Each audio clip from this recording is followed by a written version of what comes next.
he's still standing, right? So everybody else is taking cover, and he rings the towel, fires a single shot. This guy smokes him like 120 yards, 120 yards from the standing, and he looks down at me and he's like, "Hey, sir, we're under fire." And I was like, "Yeah, I got that."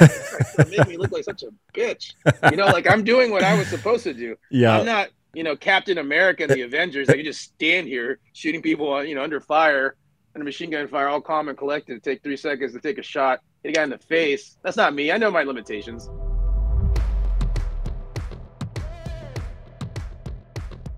What's up, everyone? Welcome back to another episode of the Mountain Tough podcast. I'm Dustin Defender, founder and CEO of Mountain Tough, and we are so stoked that you're back listening to these episodes week after week. It is our goal to bring you inspiring and encouraging and impactful guests every episode to help you transform your life, change your life, encourage you so you can live that abundant life that Mountain Tough is all about. If you are new or if you haven't done so already, it does mean a ton to us if you could leave a review or a ranking on the app store of your choice. Those reviews and rankings help get these episodes out in front of more people, and we love seeing those come through. So if you like this episode, please take a second and leave us a review on the app store of your choice. Diving into current events at Mountain Tough, we are humming right now. There is a ton going on as we get ready for the new year. One of the coolest things going on is the What's Your Mountain campaign. The What's Your Mountain is a video campaign where we are accepting videos from our community, and we're looking for content around how you're using Mountain Tough to tackle different mountains in your life. So a ton of folks use Mountain Tough to train for the backcountry. They're using Mountain Tough to train for backcountry hunts, but a lot of folks are using it to tackle different mountains in their life as well, such as anxiety, depression, work and family balance.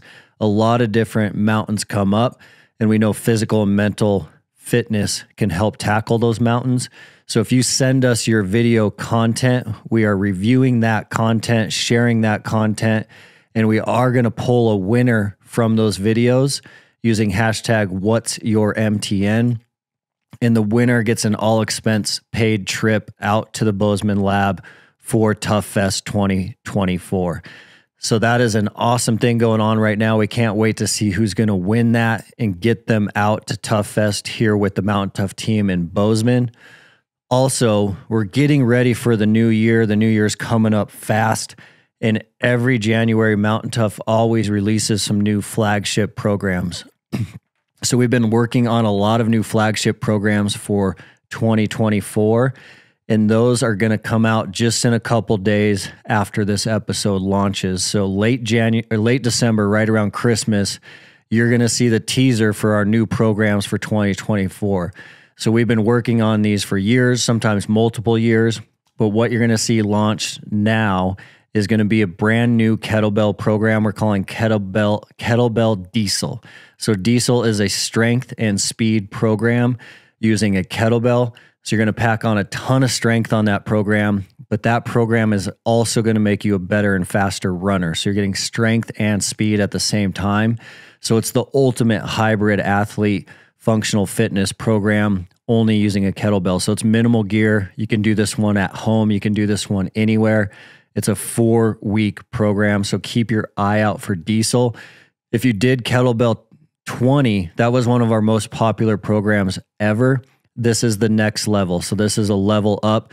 So if you're a big fan of Kettlebell 20, you're definitely going to want to go through Diesel. We also are launching a brand new nutrition program to get your nutrition dialed in with Kyle Camp. So keep your eye out for the nutrition content. There's some phenomenal content in there, so you make sure that you have your diet dialed in addition to your fitness and your mental health. Also, we're going to have a new strength block. The strength block is hardcore, old school strength. So you're going to pack on a ton of strength on this program. So if you're used to doing postseason strength, think about switching to Mountain Strength. You're going to see that launch here in a couple of days. It was written and filmed by Donnie Bigham. Donnie is a world record holder and professional power lifter. So it is a perfect program to mix into your other style of Mountain Tough training because it's only 4 days a week. So you can pack on a ton of strength, take your strength to a whole new level, but you can still get those cardio days twice a week. So if you're a runner, a biker, or you drop in those Mountain Tough high intensity workouts on those 2 days, this will be a perfect program for you. Lastly, we're dropping the Mountain.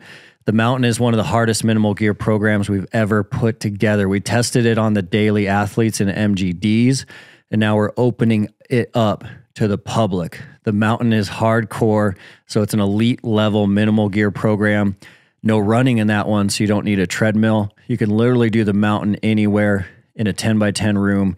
You just need some dumbbells, a kettlebell, a cooler, and a pull-up bar. That one is phenomenal. That one's also 4 weeks. So lots of new programs are hitting the shelves here in about 4 days. Don't miss those teasers and don't miss the sale that we'll have on the annual subscription to get you into those programs for January. Lastly, we do have 1 day left on the Mountain Ops Hydrate Mountain Tough limited edition exclusive flavor. So Mountain Ops worked with us and we built a limited edition lemon lime flavor. It's the Mountain Tough lemon lime in their Hydrate product. So their Hydrate product is all about hydration. It's not a pre-workout. It's not a post-workout. It is your electrolytes to handle anything that's life's going to throw at you. They worked with us. They created Mountain Tough lemon lime. The flavor is phenomenal. And when they did that launch, they launched it with an Audad Hunt giveaway. There's going to be 2 winners for that hunt, one from the Mountain Tough office, one from the Mountain Ops office. So 4 people are going on that hunt. 2 winners are going to go with 2 staff people, one from each company. 1 day left to get entered into that. Do not miss out on that. All you have to do to get extra entries is to buy a product on Mountain Ops website, or you need to be a current Mountain Tough subscriber. So if you don't have your free trial going right now, I would do that because this is the final day to be entered in a chance to go Audad hunting with someone from Mountain Tough and Mountain Ops. Now, shifting gears into today's episode. Today's episode is insane. This is a story you're going to not want to miss. Our guest today is Byron Owen. Byron is a former Force Recon platoon commander from the Marine Corps.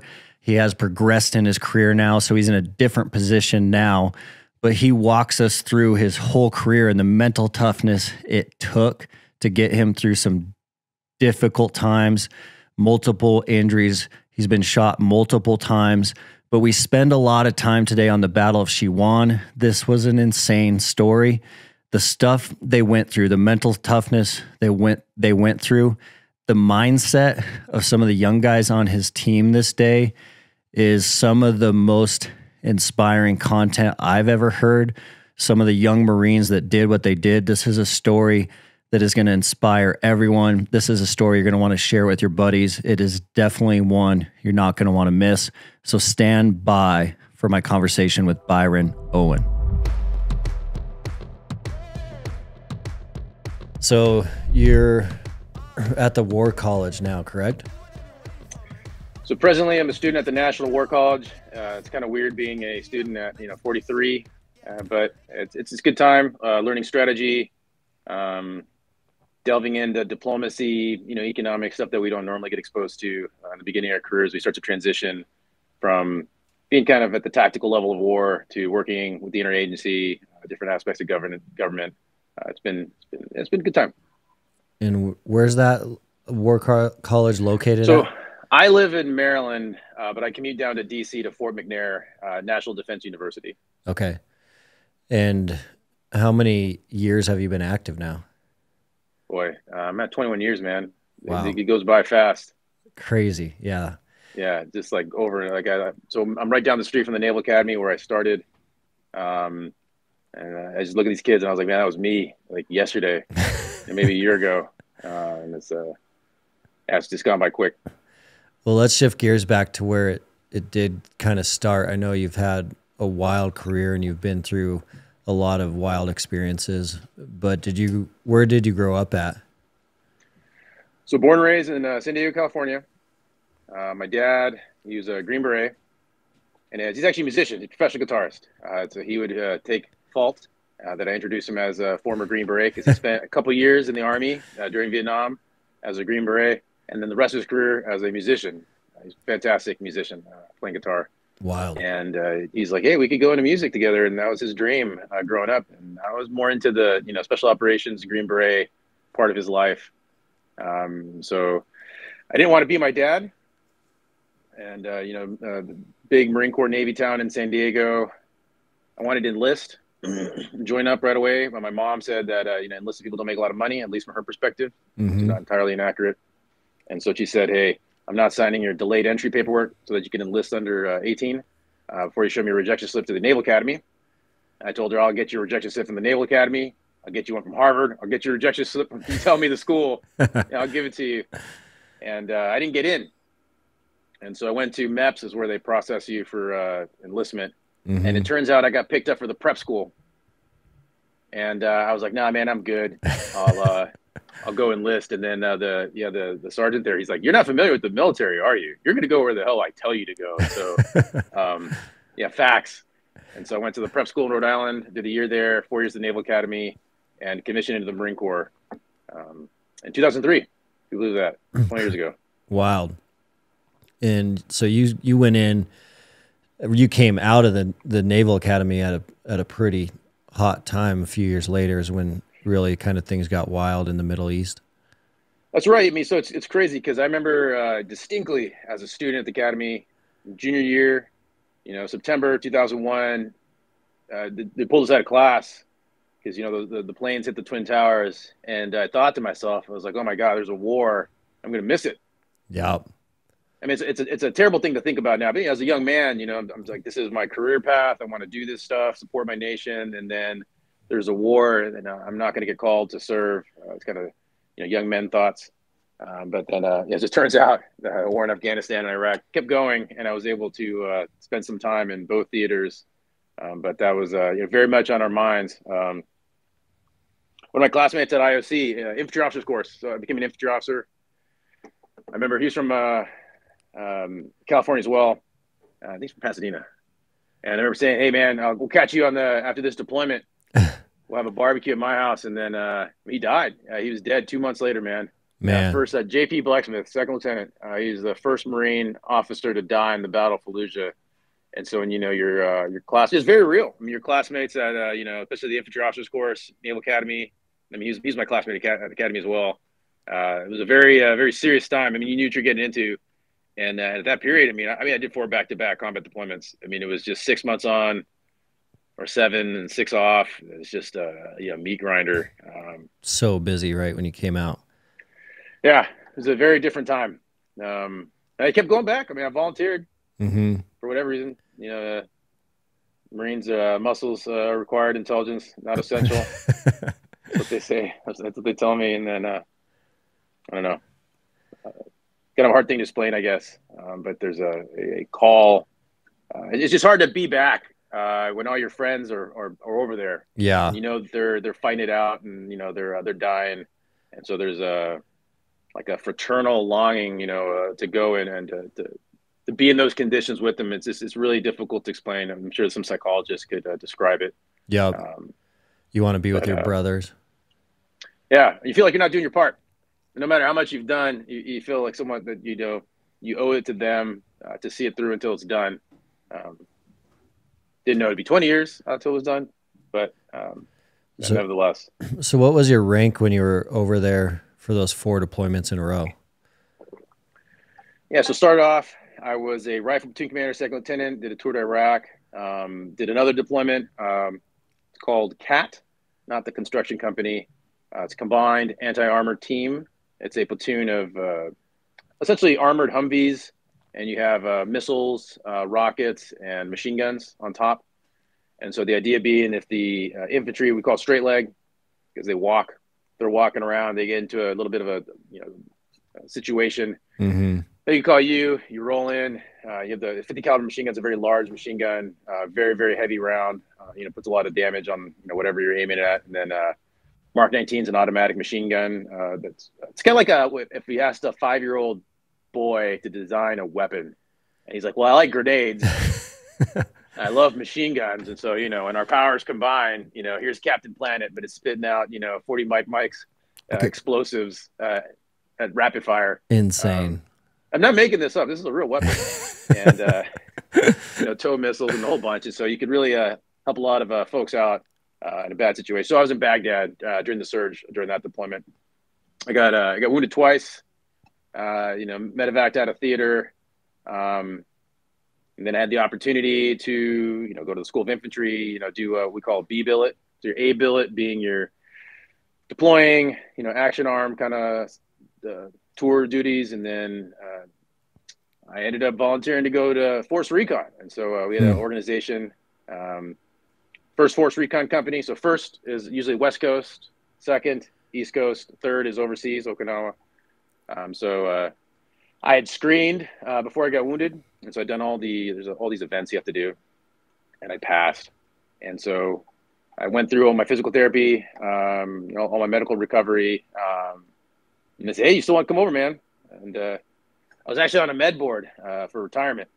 And so I had the opportunity to, get 50% of my pay, medical for life, get the gold satin jacket. Yep. Go to the VFW, Veteran Foreign Wars, and have some free beers.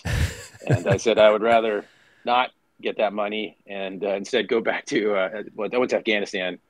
Okay. Kind of a boneheaded decision.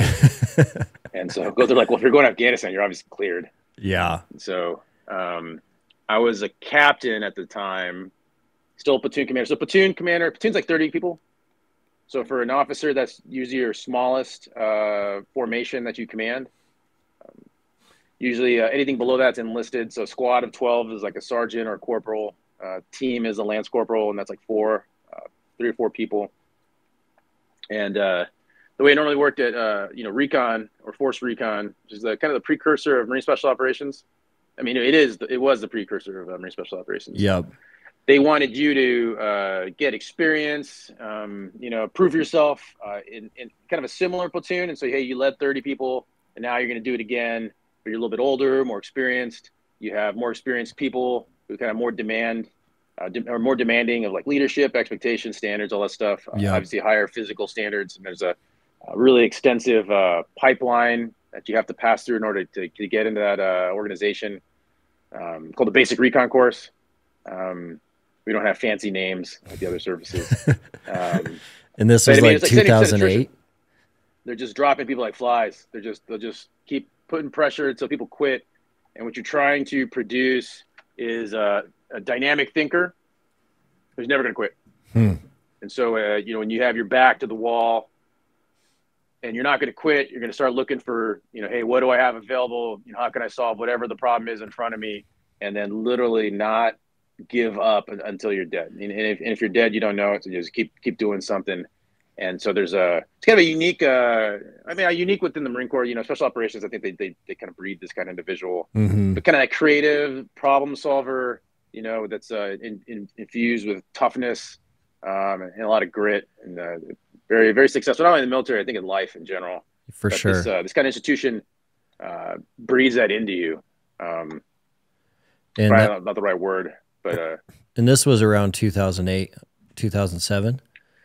So this was 2006, 7. Okay. So I was just going through the pipeline. And so, it's a 8-9 months, maybe longer pipeline. So normally they like to at least get you through, but you have to go through the basic recon course. There's a prep course that's equally challenging. There's a study. I don't know if we talked about this before. I really wish I remember who did the study, because I could cite them like a professional student that I am. Don't tell my professors. But they went to survival school, which we call SEER, and they did a cortisol test of the students. And so they test the cortisol of a crew chief through the roof. I mean, they're beating on you. They're doing all sorts of nonsense. I mean, it's a pretty intense course, right? Yep. Then they went to an Army Ranger, and they did a cortisol test.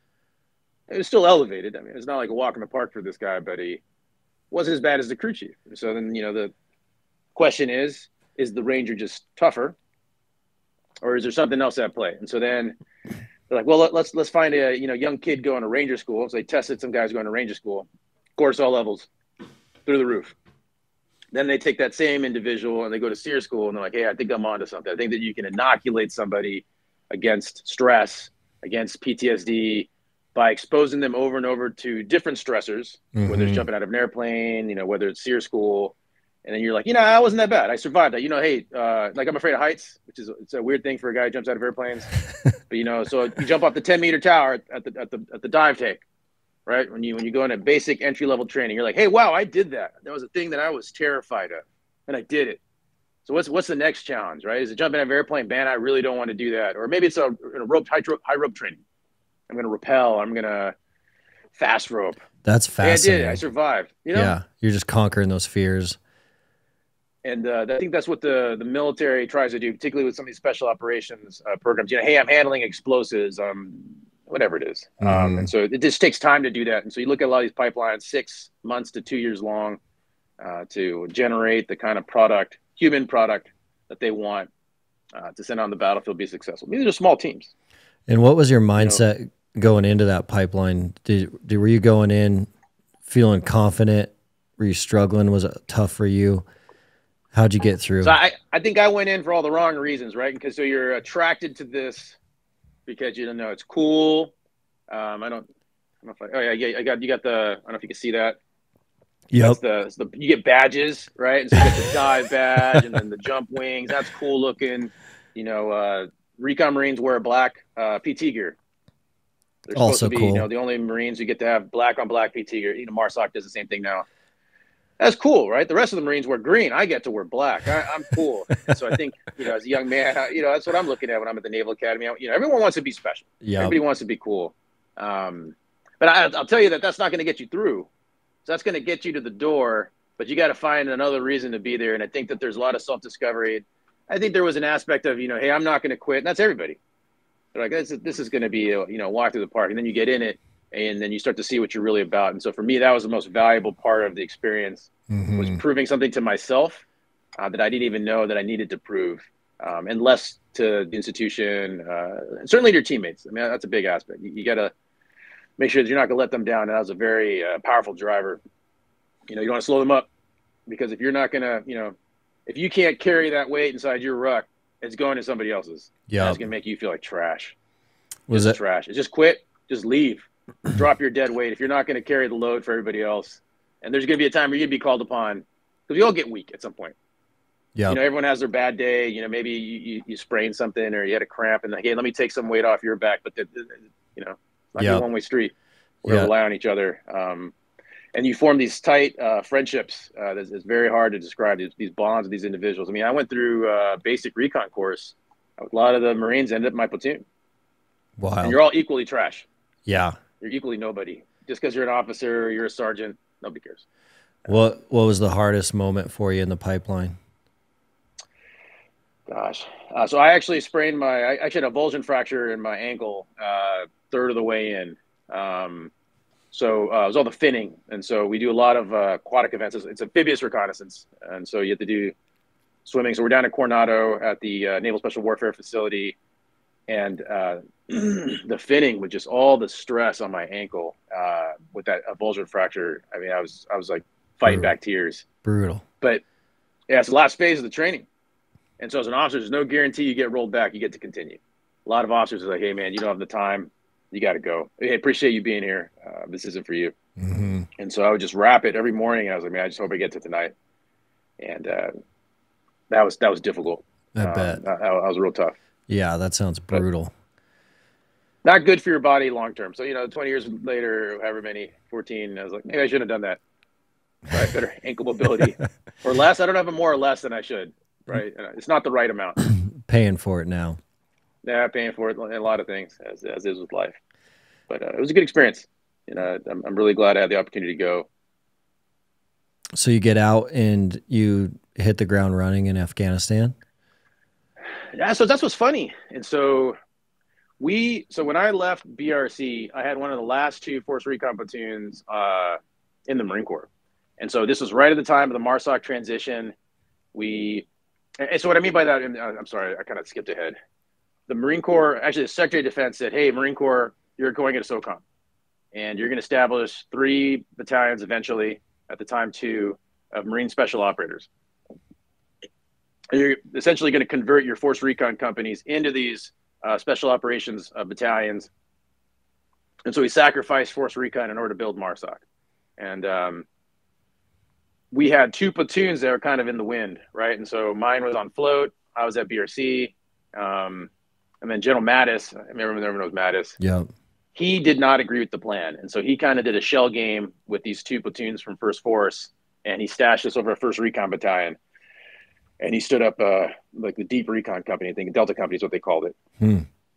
And so we were not on a rotation to Iraq or Afghanistan. So it's kind of weird. You got these, highly trained Marines who are just itching to go back to, to war. Yep. They're just kind of homeless, kind of missionless. And so it was just, and it's kind of demoralizing. I mean, so they were professionals. Yeah. So, we continue to train.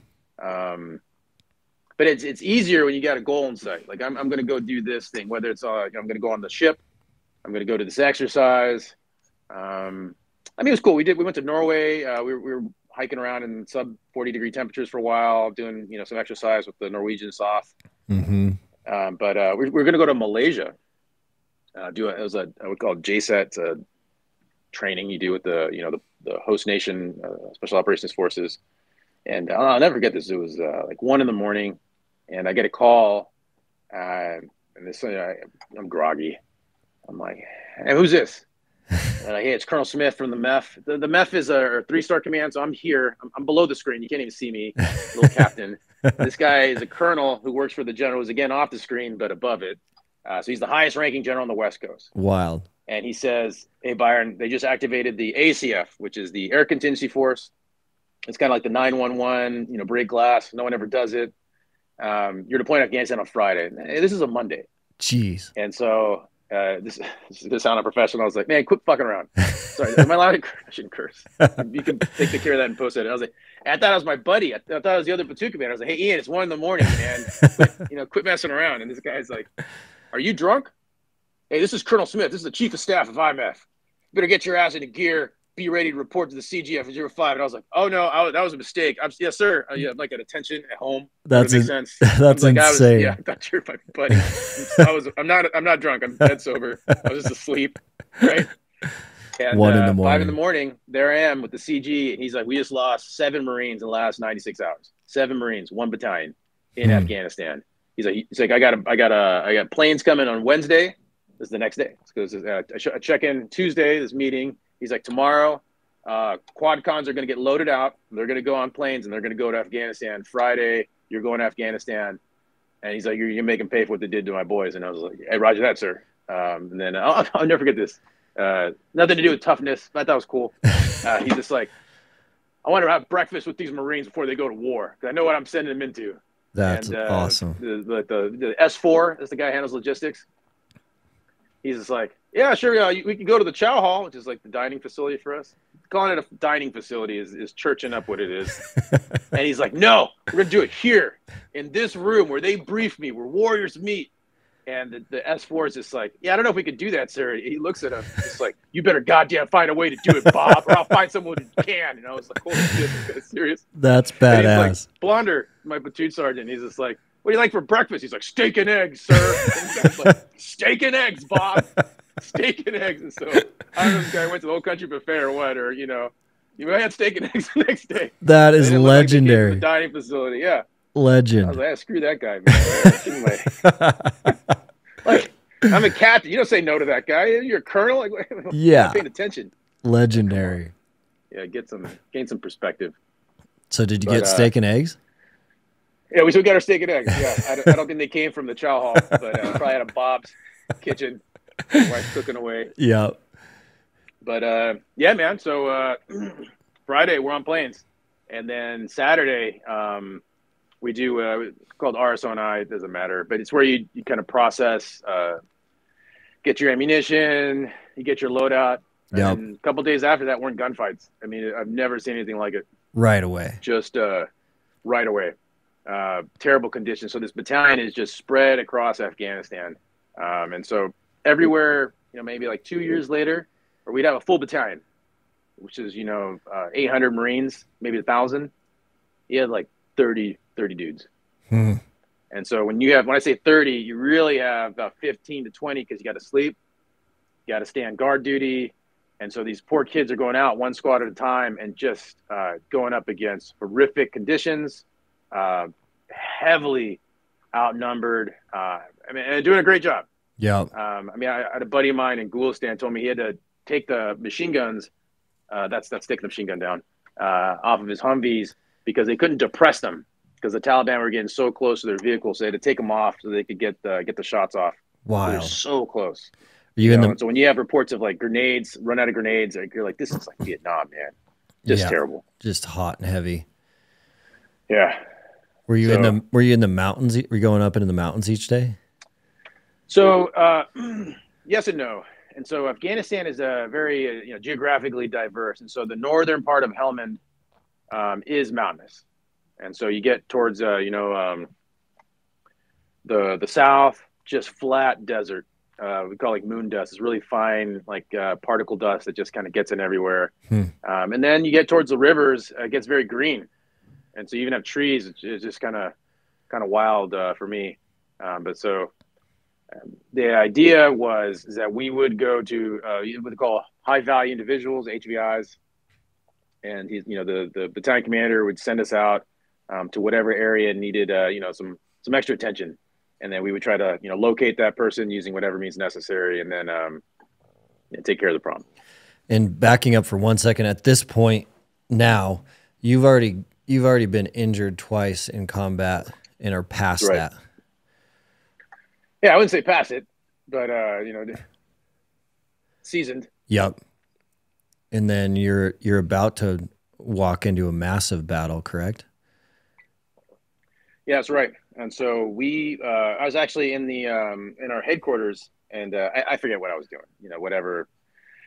By checking in, hey, do you need anything from us? Before I think we're going to go to a rifle range, or maybe test fire weapons. Or Battlefield Zero, where you kind of adjust the aim of your weapons and you can tune the laser so that they are or what they need to be. Mm-hmm. And I don't want to take too long telling the story, but we essentially heard a platoon in combat just having a hard time. And so they have these, we call them squawk boxes. Mm-hmm. And so it's a box, it's a speaker is what it is, and it kind of has a little squawk sound to it. And so this Marine calls in and he's like, hey, this is Lance Corporal Smith. I wish I remember his name was. And he says, he's like, hey, we are under heavy attack. He's just like, I need immediate close air support. I need immediate medevac. We have casualties everywhere. And I need reinforcement. I need it now. And there's whatever reason, if they don't think it's a busy time, they always put the nuclear biological chemical officer in charge of like the command post. So of course, when there's emergencies happening, like all the important people are at the Green Beans Coffee. This is for, and so they got to go get a runner to go find the boss at the Green Beans. And this poor kid, this young warrant officer is just like, hey, pay me a picture. Put your squad leader on the radio. And he's just like, I don't know where that guy's at. And he's like, where's your platoon commander? He's like, I don't know, man. It's like, where's your platoon sir? He's like, I think he's shot. And he's just like, who's the senior man on the battlefield right now? And this Lance Corporal's like, I don't know, man. For all I know, it's me. It's all I can tell, I'm the bad, only one on the radio talking to you. So now that we got that out of the way, close air support, medevac, reinforcement. Dang. And now battalion commander's back, and he's like, I can't do anything for you, kid. And it's just crushing. Oh. Crushing. Yeah. Right here in my heart, man. Oh. And then I was so proud because I look back, and there's my entire platoon geared up, ready to go, doing pre-combat checks, being like, hey, we're ready to roll, sir. And battalion commander looks at me, and he's like, I have no ability to fly you there. It's going to take you 8 hours to drive. And it just kind of hit me like the scope of this battlefield. I'm like, 8 hours. 8 hours. Like, yeah, man. 8 hours. He's like, this is going to be done in 8 hours. Jeez. He's like, this is going to be done in 2 hours. He's like, we are helpless here. Without air assets, he's like, I can't do anything. And this young kid's just like, I don't know if that's going to work, sir, but I'll do my best. And he hangs up, and that's it. Dang. Yeah. And how many guys were pinned down? Probably 20, 20 something, maybe 30. Yeah, just incredible heroism. They had a kid, Brady Gustafson, deserves a Medal of Honor for what he did. I got the Navy Cross. Taliban, they sank 3 RPGs into a we call it tight beaten zone. So like in the same area,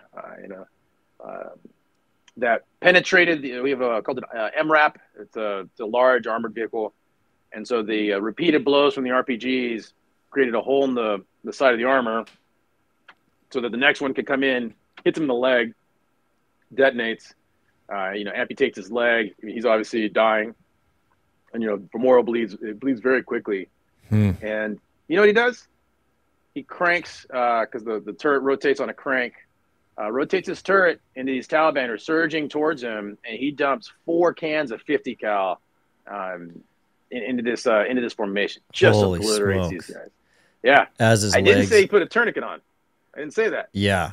He makes no attempt to save his own life. His only thought, young Lance Corporal, 19 years old, is that with my final action, I'm gonna take care of these dudes who are threatening the lives of my teammates. Man. And I know. Amazing. For that, he gets a Navy Cross. I thought I should have Medal of Honor. One of the it was actually a local national translator put a tourniquet on this kid's only reason he's alive. Jeez. That kid was ready to die, and so several heroic events like that. So that's why they made it, because the Marines, as they always do, went above and beyond to make sure they got the job done against all odds. But you could tell these Marines they use whatever help they could get, and so throwing 30 more Marines into that area that is making it work with about the same numbers can have a significant effect on the battlefield. And so the boss is like, hey, man, you guys got to go to the Babalu district and help me sort out my Shewan problem. And that's what we did. We drove up. We have some intel assets with us, some specialists that kind of devised a plan to go in there and kind of shake things up a little bit. And so did you guys end up going for the drive? Because you still don't have air assets, so you just hopped in and drove out? Yeah, so we just drove in. And so there's something called tactical patience. And so, hey, let's reset. We want to just roll in there and start, swinging the sword around, lopping off heads. But let's get a lay of the land, come up with a deliberate plan, and then go and execute that plan. We say, plan your dive your plan. We don't want to do this haphazardly. I mean, these dudes, if you can fire 3 different people can fire at the same spot on a vehicle in succession, that's a very well-trained force. These are not clowns. Yep. And so you don't want to disrespect them because you might pay the price. Yep. So we came in there, kind of talked to the Marines, try to figure out just the patrolling, some couple little encounters, with the Taliban. I think honestly, try to feel us out as well. Interestingly, one of the things that came out of this was they were very attuned to the fact that our special forces or special operations forces all had beards. So Taliban is like, hey, if it's got a beard, be careful. Crazy. Yeah. So we're Marines. So the Marine special operations guys, they weren't shaving, but we were shaving. Yeah. So I was like, don't piss off. We have like the first sergeant major mafia who's more like the, mind your P's and Q's folks. And I was like, don't piss them off. Like, it's fine. Shave your face. I know you don't want to. Shave your face, cut your hair, buy us some sympathy and some credibility. And so inadvertently, it kind of camouflages because they're looking at us. It's like, hey, these are, the same kind of Marines. And, Marine's a Marine, but we had 13 snipers. So 13 school-trained snipers in our platoon of 30 versus a, company that had none. Wild. And so, yeah, that sort of changed dynamics. But they don't know that. Or, we have a significant seniority. You have gunny team leaders, and so a gunny, with like 12 years in versus a young kid with 2 or 3. It's just gonna be a different dynamic. Yeah. Like Tommy Hartrick, he's my second team leader. Tommy was a Nazaria, Fallujah, Ramadi, Rupa veteran before he goes to his battle. Holy smokes! Yeah, that experience. These guys are pros, and he's leading a team of 6 people. Wild. Just the combat experience, and he wasn't the only one. I mean, it's pretty much the pedigree of most of those folks. I was on my 3rd combat deployment, and so you're not learning as much as executing what you've learned. It was pretty cool. How many bad guys are you going up against in that setting? So that's what's tough, right? Because you don't know. And so this kind of came out of the words we wrote at the end, is that intel's all over the map, because it generated a lot off of what people see or believe. Just like, you get in a firefight, someone says, hey, I just got shot at by a 50 cal. And I'm like, well, that's a very heavy round. Are you sure it wasn't an AK? Because, the first time you shot it, you're like, that must have been a goddamn rocket launcher. Like, no, someone fired a pistol. Was that the first time you heard a pistol? Or whatever. I don't want to be too flippant. So 5 guys turns into 500, Sure. And I'd also argue, you get in a firefight, you have 200 people shoot at you versus 50 versus 500. Who the hell knows? And so you're kind of going into this in the blind. You're like, you don't know how many it was. Mm-hmm. There's reports that they're up to 500, up to 1,000 in this area. Were they all present? Are they all going to show up? You have no idea. Who knows? But you always plan for the worst. And you're like, hey, let's say everybody and their mother and brother shows up, and then we got to do this. How we're going to go in here deliberately in order to kind of make that. And it's kind of intimidating too, right? Particularly, you've seen. So Shewan is maybe like 8 kilometers wide. 2, 3 from north to south. What's it? 10% or more of our Navy crosses that the Marine Corps has issued since the Vietnam War came out of Shewan in 2008, inside of 3 months. That is nuts. So I want to say that we're at something like a 30-something Navy crosses. So it's just 3 separate incidents, 3 Navy crosses, June 2008, July 2008, August 2008. So it's just a major stronghold, hot zone. Yeah, and you see, so we had Marsoc went in there, got a Navy Cross. Gustafson got the Navy Cross, should have been a Medal of Honor, and then my platoon sergeant got a Navy Cross in August. Just brutal. Wild. So what happened that day you went in? So there was it's called District Center, which is like the mayor's office, I guess you'd call it. So this is like little hub of the government, and then the province is where they had all the the cash that they'd pay the police officers or the army with, and so that they would have these convoys of supplies coming from the district center at Babaluuk to the provincial center in Farah. And it was a paved road, which in Afghanistan, not a lot of paved roads. So this ran right through Shewan. So Shewan was a critical sticking point in what we call a line of communication between these two elements of the government. And every time someone tried to force it through there, it was just trouble. So one thing that I'd learned in Iraq was, I don't know if you ever read anything by Bruce Lee or some of these Eastern philosophers. They always talk about triple setting. Mm-hmm. Do something twice, and then act like you're going to do that the third time, and then change your form of attack. And so you're kind of setting somebody up to to be surprised. And so idea is hey, every time we've done this, we've gone down the road, and then they come from north to south and then try to do whatever they're going to do, ambush these folks, whatever. So let's make them think we're doing it again. Here come those dumb Americans coming from north to, or from east to west, down the road, pull out old playbook and then execute. But meanwhile, we're going to mix it up because we have now 2 platoons in the area. So the Marines from Gulf 27 are going to come down this road with the Afghan police, and then we're going to hug there's these some sort of orchards. There's a wooded area, and there's a river behind Shewan. And so we were going to take our vehicles and kind of trace the populated area to the north.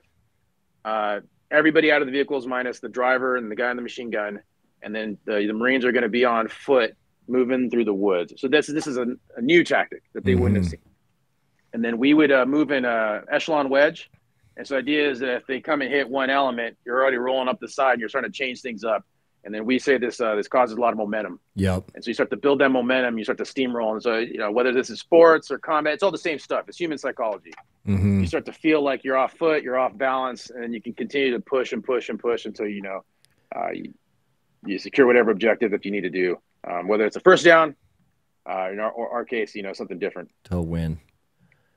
That's right. Win for America and for the Afghans. So that's what we did. Rolled through, heard a lot of chatter. And I remember, so we're rolling through, kind of bounding through this town. And what I mean by bounding is that you set, get in position so you're ready to fire. and you move another element, they're set. And when I was a young kid, I thought I'd get to force recon. They have all these secret techniques, right? These secret advanced techniques. And it turns out they're like NFL football is just like high school football. They just do it better. They do the basics, the fundamentals better than anybody else. They practice, they do it harder, they do it longer, they don't give up. Everybody's at their spot when they need to be, because seconds matter, inches matter. Mm-hmm. Everything has to be executed as closely perfection as possible, because once the shit hits the fan, you're going to want to be in a position of advantage that you got as much dialed in as possible, so you can kind of handle those intangibles, and then kind of seize opportunities. You see it. The fundamentals. And so that's right. And so it's teamwork, and you start to drill just like football or anything else. And so where your friends are at, you get that intrinsic communication. That's what all the training builds up to. That's why you have the long workups for these kind of advanced elements. Mm-hmm. So we're moving through, and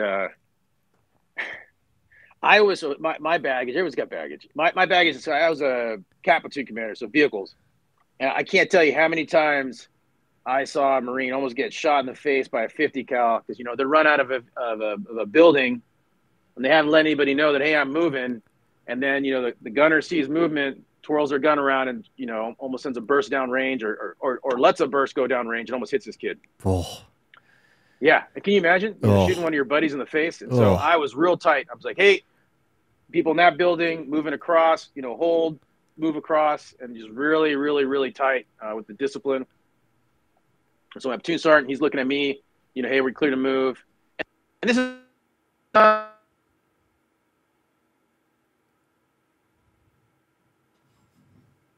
lost you for a second, Byron. I think I got you back now. Yeah, sorry, I had a call. Oh, no problem. Yeah, we got you. Yeah, so we're just very tight. So hey, if we got shot at right now, how can we best situate it? And so we know everybody's out. We're moving. Moving the pieces in together. And this RPG, it's a rocket propelled grenade, goes flying over my shoulder, right in between me and my buddy. And I look, he had that look, and I actually went to Iraq with him before, and I was like, yeah, all right, let's go. And so I hit the deck and started looking for who did this, mm-hmm. And it was 2 RPG gunners. They'd fire 2 RPGs at our vehicles, and then 2 PK machine gunners. It's kind of a medium machine gun. And so the machine gunners are trying to get us to go down so these guys can get their shots off, because they got to stand up or at least take a knee to do it. And I'll never forget this. I'm not making this up. Blonder calls out, we call it an ADRAC. No one does it. It's like alert, distance, direction.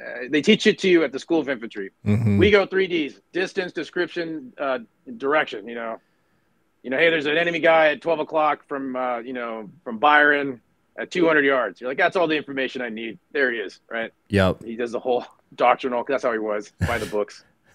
And he's still standing, right? So everybody else is taking cover, and he rings the towel, fires a single shot.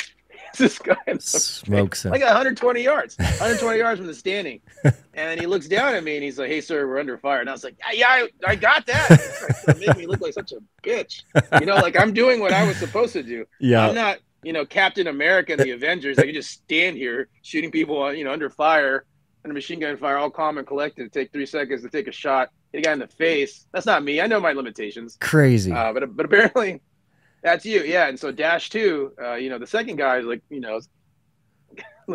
got his friend's war paint all over his face. And it's just like, yeah, man, I don't know what this guy's got, but I don't want any of it. Right. Yeah. I don't want any of this smoke. And so he doesn't even fire his second volley because he is just completely shook.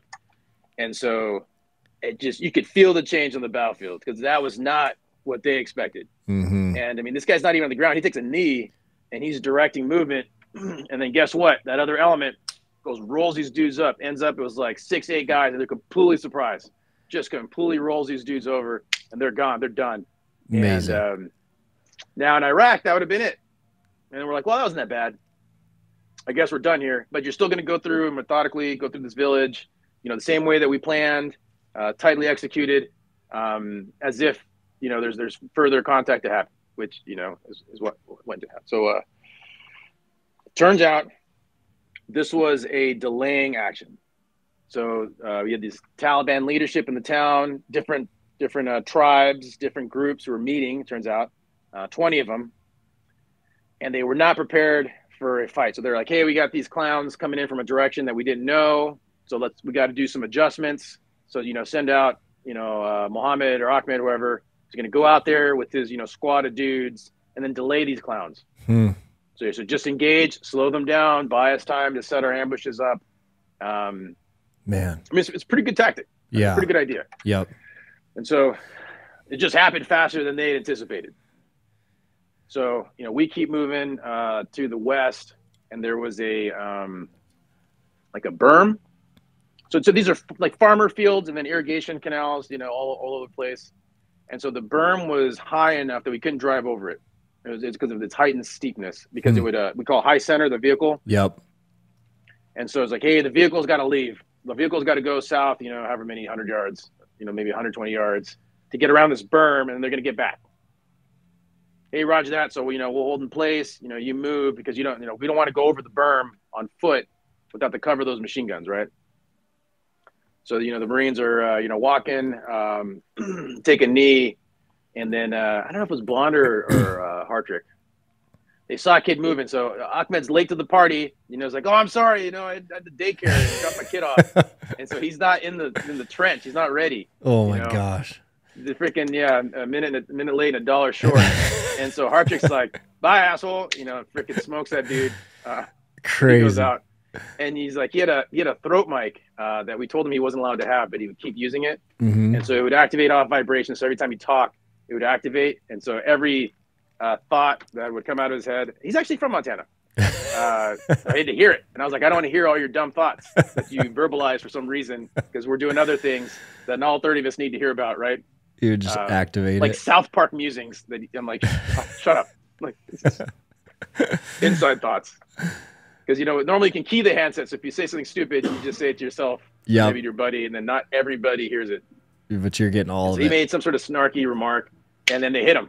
And so it was like 50 guys in this ambush. And so he shoots one, shot, and then now he's getting fire from 50 dudes. And I just hear him dropping F-bombs as he hits the ground. And like I said, this guy's a Nasiriyah vet, Fallujah, Ramadi, Rupa. And if he's feeling the stress, you could hear it. You hear the stress in his voice. You're like, this is a situation. Because he's like, hey, I'm assault through. And he's like, I can't, man. He's like, this is heavy. He's just heavy, and I'm exposed. And so we came in, drove the vehicles in. We tried to get what they call a 90-degree offset. And so then you have your downed element. And so I'm 90 degrees off, so that if they assault through, it has the best geometry of attack. And it was a mistake. It was a trap. And so I think looking back, what they'd done is set up conditions for us to bring our vehicles in close to this tree line, because I'm fixated on these guys who are attacking my friends. Like we all are. Man. So now we're, several hundred yards from the contact, but only 50 yards or so from the tree line. Because we got, we got blinders on. We're focused at this. And so where do you think that next attack comes from? The trees. Right to our flanks. Oh. Yeah, man, right from that tree line. And so now it's very apparent there's this like 700-meter long kill zone that we're in with hundreds of fighters. On both sides. This is not a small engagement. These clowns are everywhere. And they do the same tactic they did on that other group. And so they lobbed multiple RPGs on the vehicle, hit the turret with machine gun fire to kind of get the gunner to go down, called suppression. And the hood of the Humvees are made out of fiberglass. Fiberglass burns hot. Fiberglass is burning hot, catches aluminum on fire. Now your vehicle's on fire. Now you got to get out. Perfect way to defeat armor. So, you're just breaking it down by its components. And so now we're walking into the situation being like, hey, we were doing good, man. We smoke checked that squad. Now things are backsliding, right? I got two teams pinned down. I got Marines, calling on the radio being like, hey, man, I could use some support. Now you got vehicles are on fire. Marines are coming out. They're getting shot up. It's just, you're like, whoa. And you're just like, well, this is not expected. This is completely different than what we'd experienced in Iraq. These are completely different tactics, completely different approaches. And then your toolkit, you're reaching into it, right? And you're like, no, I don't need a screwdriver. I need a hammer. What pliers. Like, what am I doing here? And so we went in. I told my drivers, like, let's go. And he's like, why? I was like, just go. And then, we went in, and then they hit our vehicle. And I'll tell you, man, so I got hit by a fuel gas explosive in Iraq in 2006. There's a propane tank attached to a tank round. And when the tank round detonates, it ignites the propane cloud. And so it just completely enveloped in flame. Terrifying. Oh. So fortunately, the reflexive pressure of the blast put out the flames almost instantaneously. But I mean, that's something that I'll always remember. And I went from being a non-smoker to a pack-a-day man inside of like a split second. Holy cow. Just completely burned the inside of my lungs. And so when the vehicle's on fire, I mean, that's where you go mentally, right? And you're like, no, not again. Mm-hmm. That put me out of the fight for almost a year. And so just all this stuff, the time slows down. And so, you're just kind of stuck, right? And I think that you get to that position where, you just want to give up. Yep. You just want to roll over, and this is going to happen, right? Because your vehicle's on fire at this point, right? Your vehicle's on fire. Ours was on a fire. For whatever reason, the fiberglass didn't catch. We've absorbed these RPG hits. People are showing up everywhere, and you just don't see a way out of this. Mm-hmm. And so, one problem at a time, right? And so it's like, hey, let's get out of the vehicle. Let me get out of my seat. Get on the radio. Give me air support. Let's get some of these ticks off me, right? And so me and my we call it the Gib, the guy in the back, we start fighting off the vehicle, and so you said you gotta take time in chunks, right? Like I always tell people, it's like you don't have to pass all BRC at once. Just make it to breakfast, man. And then if you make it to breakfast, make it to lunch. Mm-hmm. Who quits before lunch? They're serving pizzas, and then you make it to dinner. Just take it little moments in time. You make one little victory, and then don't worry about the entire problem that you have to face. And so, it's funny, man. I don't tell a lot of people this. I guess I'm just about to tell hundreds of people this. Man, maybe thousands. I don't know your viewership. Just hundreds of thousands of people are about to hear this right now. Oh, well, some secrets are made to last. So I never fired my weapon in anger. 2 tours in Iraq, Surge of Baghdad, because that wasn't my job. I was a platoon commander. The Marines around me are supposed to fire their weapons. I'm supposed to lead, direct, call for air support, medevac, whatever it is. This was the first time I fired my weapon in anger. So I told people, I was like, if I fire a weapon, it's for my own personal defense. And that's what we're at. Jeez. It's every gun's in this fight because these dudes are trying to maneuver on us. And then I was like, we just got to make something happen. Mm-hmm. And so we had a forward air controller. He's a pilot. He communicates with the aircraft. And I was like, get me birds now. Because we're taking blows, man. We're taking RPG shots, taking the machine gun fire. And I was like, this is a real marginal situation. And I don't know that we have the ability to unstick it ourselves. And so he's like, hey, you talk to him. And I was like, hey, man, I need support. And they're like, we got nothing for you. I'm like, that's not good enough. That's not going to work. I was like, I need air support. And they're like, there's not available. I was like, there's something available. Someone's got air support. So take it away from them and give it to me. And so, right? And screw them and their problems. My problems are the most important, right? And at the time, there was I don't know if I should say it on the radio or on the podcast, but there was a brevity code. You've heard of Broken Arrow? Mm-hmm. There was a corollary. I won't say it in case it's still used, but if you said these words, it meant I need all available air to my position right now. So position untenable, we're about to be overrun, we're going to get wiped out, and you say this word, everything comes to you. You need it now. Well, allegedly, anyway. Yeah. I need it now. It's doctrinal. And so I told him, I was like, hey, I'm okay right now. And so as these, combatants are coming at us, so as targets go up, targets go down, if you catch my drift. Yep. But we're stuck, man. I got 7 mags. And, we're making it count, right? And so we're being good with Uncle Sam's money. But when this runs out, we're out. And they're going to be honest. Oh. And so I was like, I think I got 15 minutes, and then that's it. That's game over for all of us. Out. And so I was like, I really don't want to call this, brevity code, because I don't know that another Marine has done that recently, and I don't want to be the one associated with it because it sounds like losing, right? Like I need the Air Force's help. You don't want to be that guy. Deal with my own problems. It's like, the inter-service pride. I was like, but in 10 minutes, I'm going to be back on this net. Yeah. And if it still goes this direction, he's like, I'm going to have to call this, let's say broken arrow, though that's not the term. Yep. We'll just say broken arrow. And They're like, yeah, I'm sorry. There's nothing I can do for you. So I just threw the handset. I'm like, this freaking garbage. And I just go back to fighting. You know, I'm just like pissed off. And I talked to the pilot later. It's called a joint air request. That's like the channel you use to call for air. And it was a colonel, full colonel, Air Force colonel, 4 of them. 2 lieutenant colonels, 2 full birds and 2 lieutenant colonels, doing like their once a month or twice a month, like, you know, fly to maintain your currency. And they're actually in a gunfight in RCE, so the eastern part of Afghanistan. And they're like, hey, you need to make full speed to this position. He's like, I'm on the eastern border of Afghanistan. You're telling me to go to the western border of Afghanistan. That makes no sense. He's like, and I'm in a gunfight. I'm supporting a gunfight. And they're like, yeah, you have they had multiple platforms. You have multiple aircraft supporting this engagement. He's like, he's like, you know, I'll be honest with you, Mark Kelly. This guy seemed like he really means it. He seems like he really needs some support. He's a Marine officer. I wouldn't say he was panicked, but it seems like he's close to, you know, let's say a broken arrow situation. And he says he's going to draw you up in like 30 seconds of contact. And he's like, well, that's an exaggeration. That can't be true. And so, because he's like, yeah, I show up, I'll be, you know what, 40 seconds to bingo, which means I'll be, you know, 40 seconds away from no fuel. And that'll be his like cutoff point that I got to, you know, go to a tanker. He's got a turn like, there. Tracking all this, Mark. Do it. And so he's like, fucking Marines, you know, like, all right.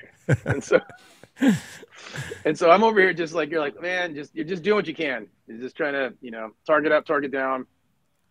And you're like, man, I don't know what I'm going to do here. But you don't want anybody to know that.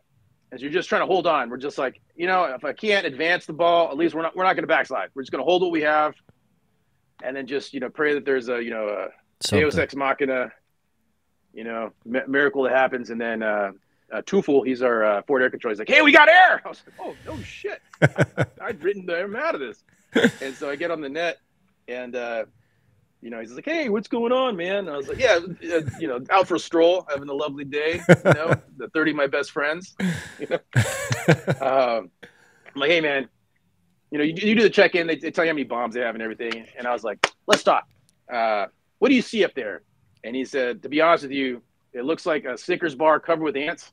And you're the candy. I was like, 100%, 100%. We're looking at the same picture. It's like we're surrounded on 3 sides. They're trying to get on the back. We'll be completely enveloped. He's like, you got to get out of there. It's like, I got 5 Marines trapped next to a burning vehicle. It's like, I ain't leaving them. He's like, we're all going to die here before we leave those 5 Marines to be captured by the Taliban. It's not going to happen. It's not going to happen.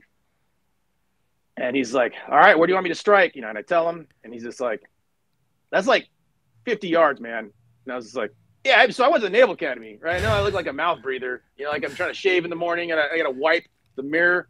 But I can do math. Like, you know, like 50 yards, I got it, right? Half a football field. Let's go. Sounds good. He's just like, you know, like, goddamn Marines, man. Because he's taking on a lot of risk because he's the one dropping it. And then I was like, well, I'm the one on the ground. So I feel like actually most of the risk is mine to bear. And so I had a VS, this is a bar napkin, but it's called VS-17 panel. It's a bright piece of cloth. Yep. And so it's to mark. And so I was like, hey, Tally, VS-17 panel. He's like, yeah, contact. And I was like, that's me, man. So I'm 70 yards away from this bomb. So I know what you're asking. I just need you to do it. And if you're not willing to do it now, I was like, before you leave, like the next drop's going to be on our position because that's all we got, man. Like we're almost dry. Oh. And so I talked to him later. He's like, holy smokes. This is not what I expected to deal with today, right? So because normally they stay up higher, you know, it's more linear problems. And so he's just like, all right, man. So he's like, I'm going to come in low and, you know, take a look myself. And so he comes in like treetop high, just real low to the ground. And so what he's going to do is he's going to pop and then see the target for himself and then evaluate. What's he flying? He showed me what's that? What kind of bird is he flying? Oh, sorry. Yeah, man. F-15 Strike Eagles. Okay. So we have 2 F-15 Strike Eagles. It's a 2-seater variant. And so you have a weapon systems option in the back that helps you with the actual, weaponeering. And then the pilot in the front who I'm talking to, I don't know if I was talking to him or the rear seater actually. Mm-hmm. So I saw the gun camera footage. Dash 1 goes in, does the pop, and I saw this later, and he's just like, man, this looks like a mosh pit. Oh. He's like, Mark, you got to drop now. And so Colonel Kelly's like, hey, all right, wave off, man. And so then, you know, the first plane takes off. None of this is communicated to us. And so he comes in just treetop high and then starts to stagger out and drops, I think, 3 500-pound bombs. He just keyholes them into this trench system and then just, you know, Holy smokes. just clears this thing out, right? You know, so like just like trunks and trees and shit and other stuff. Did it knock you over, the blast? It did, yeah. So I felt like I got hit with a baseball bat made out of heat. Oh. So I hit the deck because I was not expecting it. You're just like, and then was it Irwin? Some Marines is like, the Taliban's bombing us. Like, no. That's friendly. I know it doesn't seem like it because it's like super close. And that's our guys. They're like, holy shit, when did they get airplanes? I was like, no. Pay attention. How many fingers, right? Oh, man. And yeah, so we're just all shocked. We had no plan. Like, we had no, like, hey, we're going to exploit this somehow. And then this MRAP comes out of nowhere from Golf 27. So this sergeant just, like, shows up, snapshot in time. He's a former sniper. And he's like, man, these guys are in a bad situation. Sees the bombs drop. He's like, let's go get those wounded Marines. So no one told him to do shit. On his own direction, own initiative, this kid drives his MRAP in there, picks up these wounded, and then hightails out. And then I don't know how we would have done it without him because none of us were in a position to do that. To carry him out. Yeah, because my vehicle's destroyed. You know, these guys are on foot. It's just a mess, right? Mm-hmm. Just a mess. And then so we get out, and he calls me up, and he's like, all right, you leaving? And I was like, nah, man, that's not how this is going to go down. I was like, we're going to redistribute ammunition and we're going to do a counterattack. And he's like, that seems ill-advised. And I was like, man, this whole thing was ill-advised. Ill-advised. That's where I live, right? This whole day is ill-advised. Yeah, but we still like I got to walk away with the W, man. Because if we lose this, right? I mean, it's going to be 10 times worse tomorrow. Mm-hmm. And so what I found in battle is that there's that moment of consolidation where, hey, you know, I have a victory, but I can snatch it away from you. Like you're not ready. You're not ready to defend what you have, and it's just going to be a battle of wills over this, like. Because like I know that they had more dudes and you know all this other stuff, and I was like, we're messing them up too, man. Yep. You know, they were not expecting us to fight as hard as we are. You know, we got reports afterwards. So they would do this because all the snipers. So they would talk to our platoon. They were like, do you know the guys who do this? One shot to the face from far away, and so they were getting tripped out, right? Yeah. And so I was like, man, they have to be. You just got to put yourself in their position. You know, that sigh of relief, and like, you know, I didn't know we had that. It seemed like we had the advantage, but these guys looked different. You know, they had a kind of grit that we weren't expecting. Because while we were, you know, pinned down, surrounded, these guys are taking deliberate shots. You know, just imagine just firing everything you have at an individual who's just, and then one of your friends dies. Yeah. Another one, you're like, you know, this isn't the way this is supposed to. Like, you're losing, dude. Like, act like it, right? Yep. Act like a loser. Act like you're being defeated, as you surely are. And so there's that has to be unsettling psychologically, I believe. This is all, you know, post event analysis for sure. And so we get all the guys together, and I was like, hey man, this is what I think. I think we got to go right back in there. But I think that if we do it and we do it right, we know it's out there now. And we come at them from an unexpected direction. We do something different. I think we can pull this off. But, you know, we all got to be out on this. If you guys don't think that's the case, you know, then let's say that now. And then we can drive back to the base, you know, and then try this again. And, you know, all the Marines were like, no, man, that's I didn't like how that ended. This isn't over. We're going in. This is halftime, right? Those 2 quarters, forget about that. You know, let's get what we got. We're coming back in because we're going to, you know, we're going to sing last, as they say in the Navy, because we're going to win. Those bombs had to mess them up pretty good. The air support. And so we had a B-1 bomber check in on station, so you have air support. But you still got to fight out through the ground. You know, it's still the ground campaign. Mm-hmm. And so, you know, something I'm so proud of, we had a guy, Phil Demers or Tim Irwin, kids at death's door. And then, you know, my corpsman, you know, there's like these kids got heat stroke, man. It's 130 degrees. Jeez. You know, it's just boy, and we had no water. So you had whatever you had on you, but you just sucked that down. You know, 2 quarts is gone. Yeah. We're like 4 hours into this. And so, you know, trying to hydrate these kids, but so the water's in the vehicles, might as well be in another state. You can't get them under fire. You know what I mean? Yep. And so now these Marines are just suffering. And so I remember me and my platoon sergeant walked up to this kid, and yeah, I say he's a kid, he's a man. And I was like, we got wounded. I need you in this. I know it's a shitty thing to ask you, like, but I need you to do this. And it might kill you. And so, I mean, I just told this kid that I'm going to condemn him to death. It's a horrible thing to say. I mean, I feel like a terrible person for even asking him to do that. But I was like, this is it. Like, so I need 28 guns in this fight. 26, it might not be enough, you know, and who knows what's going to happen to the 26 that go out there. And this kid looks at me and he's like, can I drop my blouse? You know, like I just told you, this is going to kill you. This is going to be the last thing you do. And all you want to know is if you can fight in a t-shirt. And I was like, yeah, don't tell the first sergeant. That's fine. So he drops his blouse, puts on his armor, and he looks at his team leader. He's like, I won't slow you down. And, I tell that I did a speech to a BRC graduation. And I was like, be the leader that deserves to lead that kind of Marine. That's amazing. Yeah. Be that person. And if you're not trying to aspire to be more on a daily basis, then just leave, retire, quit, go away. Because that kid is hungry and he deserves more. You know, so it's just amazing. incredible. It's just humbling. Yeah, that mindset. I was like, I don't know I had that kind of stuff. Sorry. That mindset, that mentality. Yeah. Yeah, and then I'm not going to slow you down.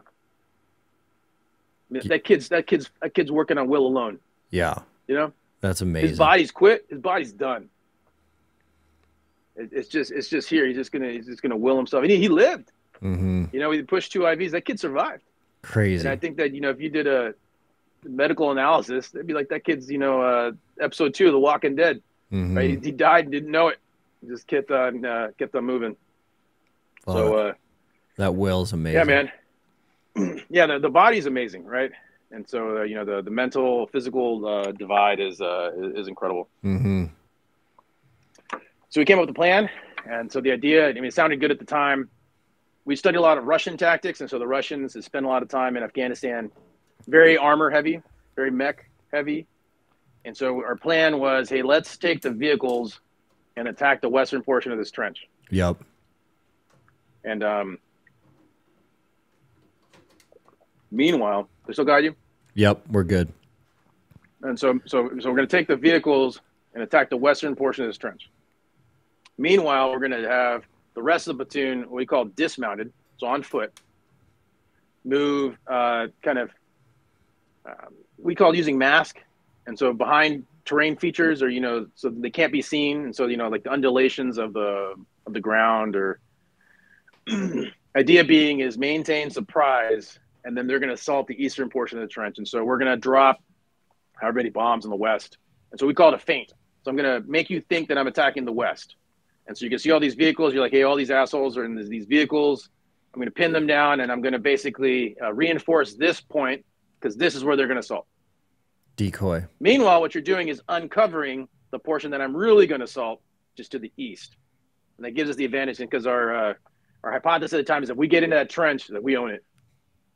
So we go 2 abreast in that trench. He said, there's nothing stopping us. It doesn't matter how many people are lined up, because you can only put up 2 at a time. Yep. Does that make sense? Yeah. The narrow confines. Straight down it. That was the idea anyway. So, yeah, we move and we get, you can hear what they're saying sometimes because of, the assets that we had. And, we move to the west, start taking heavy machine gun and RPG fire, just volleys. And, we're dropping bombs. And you got to think about this, man. And so we drop, I don't even know how many thousands of pounds of ordnance in that trench, right? So you're fighting in a graveyard. Just think about that. Yeah. So, we talk about grit. I mean, it takes a special kind of combatant to sit there in the remains of, squad 1, or whoever was there before. You know how this could end up. You know that they got air power. I mean, these guys aren't rolling over, right? They're staunchly defending this position. Insane. And then when we dropped, they roll right back in. I got to give them credit. I mean, they had incredibly tough. That's insane. Yeah, incredibly tough combatants, and they're dug in too. Really hard to fight. I had a lot of respect for them. So they're good too. I remember. I'll never forget this. So we're pinned down, which is fine. we're essentially a support by fire position. We don't need to maneuver anymore, if that makes sense. So it's fine that, you know, you pinned us down. You've trapped me. I've kind of trapped you in a way. And so we'll just kind of eat this, Yep. you know, exchange volleys. But then I started to take a frag on my back, and I look up and there's mortars going off. Right. And so, air burst, which is a complicated technique, and they're coming down. And so the idea is like, if I can't kill you with my direct fire weapons, I'm going to use my indirect fire weapons on you. But I've never seen that before. And so I get on the radio and I was like, hey, Steel Rain, get that shit off my back. You know, add 200. What the hell are you doing? And this kid's like, hey, we're not set up yet, sir. Where do you want us? And I was like, oh, I'm sorry, man. That's okay. So that's not you. That's the bad guys. Like, they can do that. You know how to adjust the mortars. And I was like, that's a problem for me. I was like, I need you to go take care of these guys. Come running out with their mortar. And they ended up taking out the enemy mortar systems. But it just goes to explain the level of proficiency that these guys had. Possibly Iranian trained, possibly Iranian, very high. Yeah. And, you know, so you're thinking in your mind, you're like, man, this is not going to be an easy fight. Now, this is hour 5 in a 9-hour fight. And remember, we didn't get a resupply. That aviation came in, it dropped bombs, it didn't drop off magazines. And so whatever we've expended, you know, you can see, you know, so you're not low. Visibly, but you're like, hey, I'm running low. Like, we need to make this work before we're completely out. So, you know, guys head towards the east. We dropped a single 500-pound bomb on the trench line in the east. And then these dudes made entry. And then, you know, we heard later, these guys are kind of celebrating, right? Like, look at these assholes. You know, they're pinned down. They're getting chewed up. Vehicles getting hit with RPGs or, you know, whatever they're saying. Dropping bombs. They cannot advance. We've stopped their advance. We've repelled their attack. You know, it's only a matter of time before they give up. And then, hey, they're in the trench. Who's in the trench? I don't know. Americans. No, the Americans are right in front of us. He's like, and so you can imagine now in your psyche, whoa, what's this? This is different. And then it's coming from the east, which is where reinforcements have come from. We don't have any reinforcements. It's us and Golf 27, you know, doing what we can. Golf 27 being the infantry Marines who are with us in the attack. So they've joined us, but we've had no external reinforcement. And so, yeah, so these kids from, you know, Golf 27 and these Recon Marines, you start clearing this trench system, and then there's, you know, further contacts and just start making our way deliberately through this town until it was done. Crazy. And so, yeah, and so the thing was is that once we seized the trench, these guys lost their minds. And so you think about, like, there's some, you know, movement through the trench line, but like those two M4s up front as they rotate through, I mean, that's death. Yeah. Like, anybody's in front of that's going down. All they had to do is put one machine gun down and we'd been done. Yeah. But like, you don't think through these things.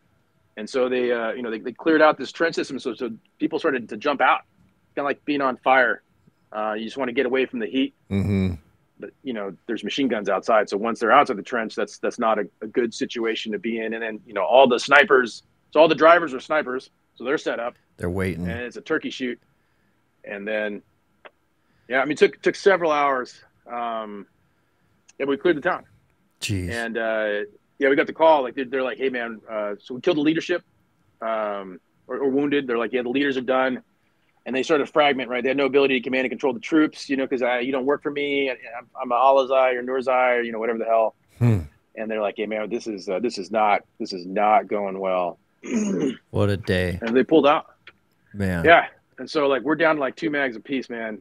And so we call crew serve weapons. It's like the machine guns because it's operated by a crew. Dry. Every Dodic's ammo, there's a number associated with ammunition, but we had 1 can of 240. It's a medium machine gun. And so, like, put that thing in the front, but like, we're completely dry. No more grenades. No more Mark 19. No more 50 cal. Just completely bone dry. Everyone's down to 1 or 2 mags. Dry heaving from heat stroke. It's just terrible, man. And me and Blonder, they're like, what do we do? And I was like, we're going to stand up and we're going to walk around for like a solid 10 minutes. And we're going to show them this is ours, right? You want to keep going? Let's keep going. But we got to make a statement. And I want them to see it. I want the villagers to see it. I want the people to see it. That these guys brought everything they had, hundreds of fighters. And they couldn't do it, right? And they learned that, you know, the strongest walls are made out of brick. They're made out of men, made out of Marines. And Marpat. So our camouflage. And so we did. And then we're like, we should leave because we can't do this again. And they might be, for all I know, doing a counterattack against us because, we're a hollow force right now. You're out. And so, so then we took off, man. Man, what a crazy day. I had no idea. Yeah, and then it's funny because the Taliban were like, hey, we won. And we got a report. The villagers is like, it took us a week to find and bury all of your dead. So don't tell me you won. Yeah. No. Because if you won, you'd have taken your friends with you and you wouldn't have left them in my field for me to bury, which for them is very dishonorable to ban your dead. I think is for most cultures. So it was sorry, it's kind of a long dialogue, but that's the Battle of Shewan. Man. Yeah, the mindset of that day and that kid is phenomenal. Where did you go from there? Yeah, so that's a trip too, man. This is water. I wish it was beer. It's 5 o'clock somewhere, but it's not 5 o'clock here. I got to go pick up my kids from school. It'd be an awkward drop off. Stay on the water for now. Yeah, I think get some coffee. So we went back to the fob, and then just like everybody's just talking about it, and they're like, "What was that?" Doing this because there's like 70 or 80 single shot headshots. I had one Marine got a silver star, crawled up on this berm under fire, killed 20 dudes inside of 20 minutes with 21 shots. 18 headshots, 17 or 18 headshots. That is so every time an RPG gunner stood up to take a shot, his head exploded. Jeez. I've never seen anything like it. Never seen anything like it. Frank Simmons, incredible sniper. And so these dudes are just like, that's not what we expected. That's just not our experience. And so this dude rolls in, some farmer, right? And I really tell a lot of people this. And so we had the Haji Kadadad. Haji Kadadad was our police chief. Mujahideen. He's a Mujahideen fighter. Fought the Russians. And he's like, so I got to tell you a secret. Man, what's that, man? He's like, he's not a farmer. I was like, he doesn't look like a farmer. He's got a lot of scars. Like I'm not a farmer, but I don't think there's a lot of scarring that happens from farming. Yeah. Not if you're doing it right. I'm like, that guy looks like a fighter, right? And he's like, yeah, he's a Mujahideen with me, but he's a Taliban. His name is Baz Muhammad. I'm like, that's number one HVI in this sector. We've been looking for that guy. That guy's the leader for everybody. He just rolled in? He just rolled in, pretending to be a farmer. And so I was like, well, that's going to be great for us when we hit the, cover the Marine Times. Yeah. For rolling this dude up. And then Haji Kadadad's like, I really ask you not to do that. So I offered him my protection. So with Pashtun Wali, my code, it'd be a violation of my honor if he did that. He's here to talk. And so I was like, all right, man, let's talk. And the way he explained it to me was he's like, this guy's not like most Taliban. He's real Taliban. He has a sense of honor. He's got ethics. They're not necessarily our ethics or our code of honor, but like his word is his bond. And so you can negotiate with this dude. And then others who would replace him are not going to be as honorable. And so I was like, well, the area, the people. I've been here like a week, It's been an eventful week. But, I've only been in Afghanistan for a week. I'll take your word for it. And so, I walk in and then, I don't know if you've dealt with like Afghanis. Iraqis are kind of similar. Takes a while to get to the point. Kind of like me. Just, how's the weather? Like you're just pretending that yesterday when you have this like 9-hour battle, Still up to small talk. So it was 130 degrees yesterday. It's 115 today. So that's fantastic, right? And so I was like, anyway, that's been fun. Are you on top of the battle? And he's like, what battle? And I was like, yeah, the one yesterday. And it's funny because he's like, are you Baz Khan? And I was like, I am. And so, Byron's kind of a uncommon name. So I learned I had a price on my head in Iraq. And so I learned that, like, I'm not going to say my name. And so I was Bazam in Iraq. And then I became Baz Khan, Baz is an eagle in Pashtun. And Khan is an honorific. And so that just was my name. And the Afghans liked it. The people liked it. It was just easier for them to remember than, Byron Owen. And that's good PERSEC. Yeah. Personal security to not use my own name. He's like, you're Baz Khan? I mean, it's obviously, it's not in English. It's in Pashtun, so through a translator. I was like, yeah, that's right. he goes, I was like, yeah, that's right. Crazy. And he's just like, well, I'm a farmer and I know nothing of fighting. I was like, yeah, keep going. And he says, he's like, your men are very brave, the bravest I've ever seen. And I was like, why is that? And he's just like, you have so much, what is the word that he used? You know, like bravado, like machismo almost, that even though you have airplanes, you said, leave them away. We're going to fight on foot like men. And I was like, yeah, that's why we did it. There's no other possible reason that we would fight without air support. That is clearly, it was the bravery. It was the bravado. We just wanted to prove ourselves to you, maybe test ourselves. Man. But it resonated with him. He's like, you know, you guys came in, there's no air support. We were able to get all the women and children out of the village. They're off and safe. And so now when we engage, you know, it's man to man. He's like, you know, it's one of the reasons we didn't use any IEDs because we respected that, which I appreciated because, you know, the dismount IEDs is terrible. Yeah. And he's just like, and you guys did a trench assault and you're fighting, you know, mano a mano in the trenches. You know, you'd use some aircraft, but not very many. And he's just like, this is not what we're used to here. You know, we're just used to Americans coming in, just blowing everything up, killing our families. They don't understand this kind of fighting that you do. Wow. Not that I'm a fighter. You know, I'm a farmer, you know, lover, not a fighter.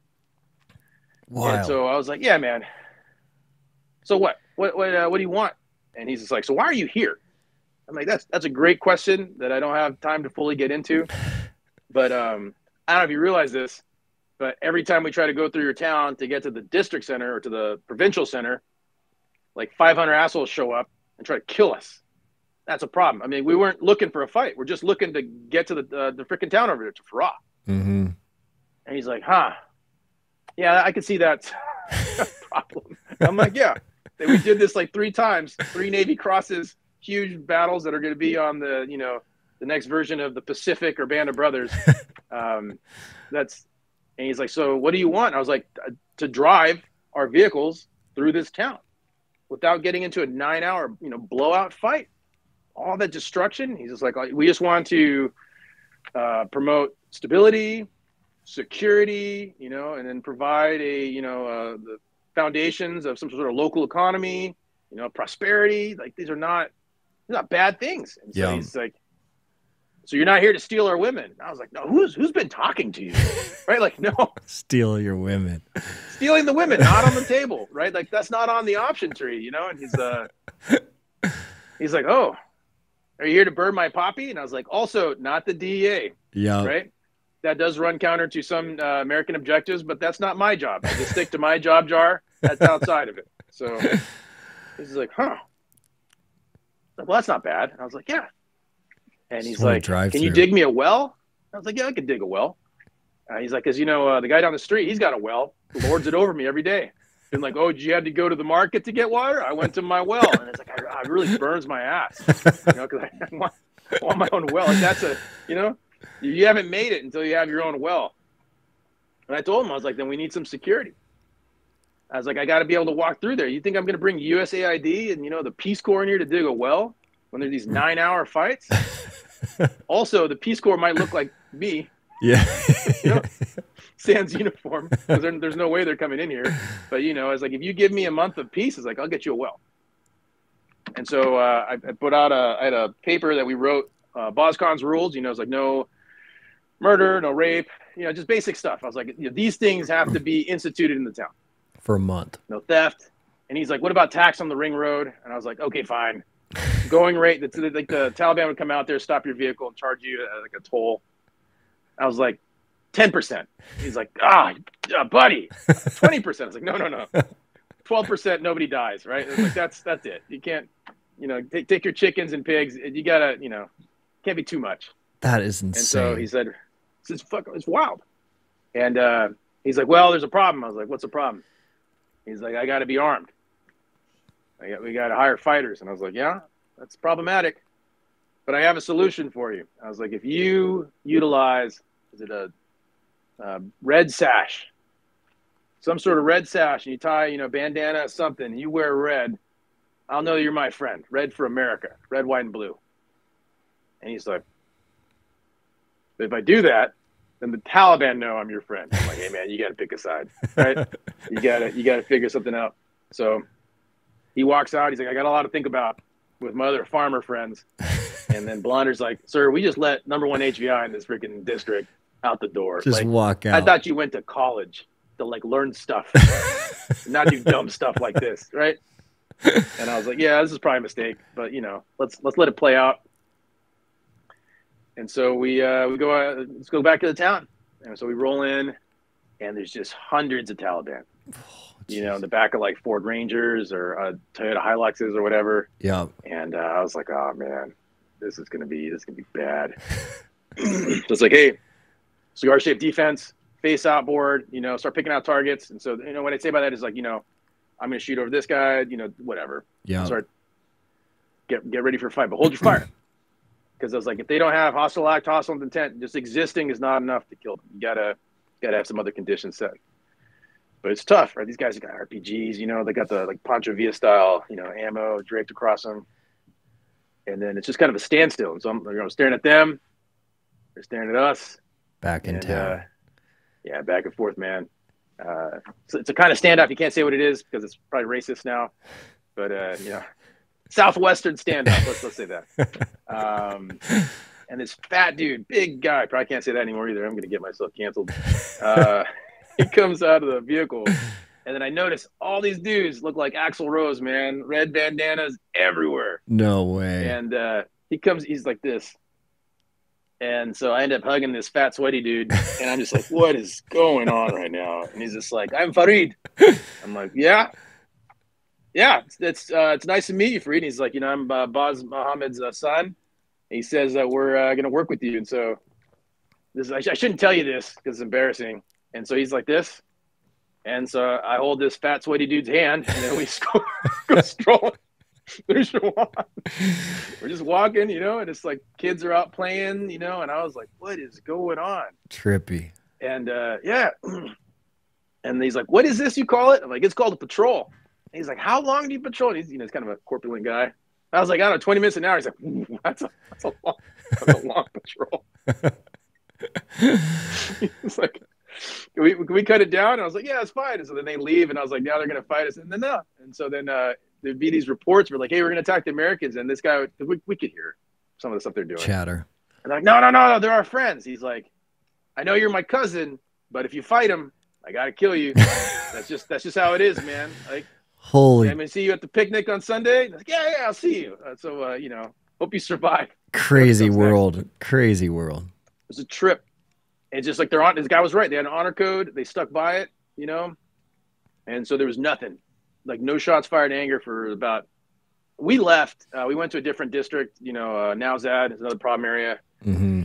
But the Marines were telling us, he's like, this, you know, Farid would be out there with us, you know, walking, you know, they'd, you know, say hi to Boss Khan for me. And then we were driving because we had nothing, man.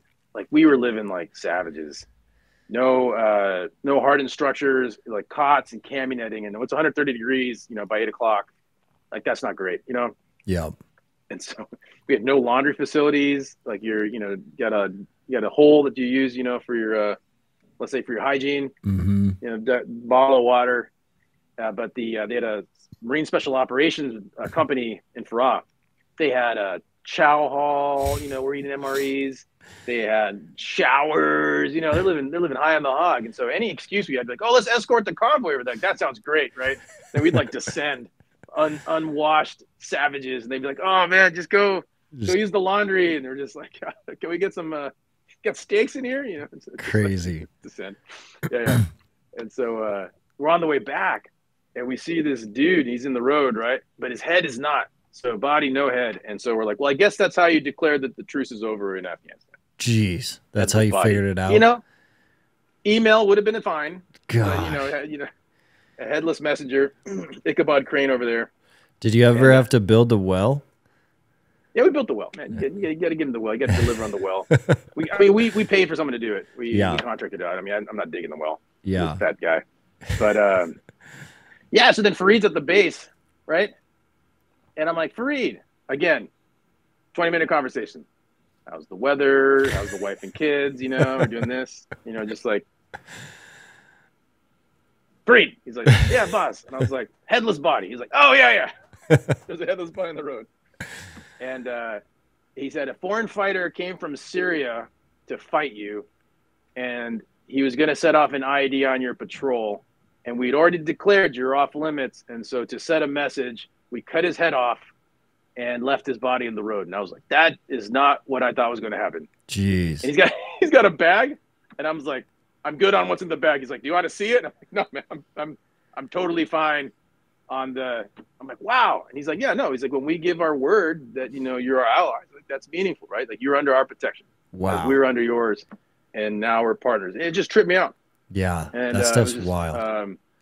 Yeah, I mean, these are guys that we fought against. I mean, just like bitter fighting, you know, close quarters, brutal fighting. And then now our, you know, I wouldn't say best of friends, but, you know, working hand in hand. Yeah. It's just nuts. That's mind-blowing. All from that one meeting after that fight. Well, he's like, you could tell he's like, I know who you are based on what you did. And you're a person of integrity, and you know, you got some stuff. You know, all of you do. Yeah. And it was a trip, man. Dang. But so then, yeah. Where'd your military career go to get to you where you're at now? Yeah, so like I said, that was like week one. And so over the course of that, like 10 months that we were out there, you know, we would go district to district and just, you know, do what needed to be done. Similar situations, similar stories across, you know, we don't have time for on this podcast. Got back, I got wounded again.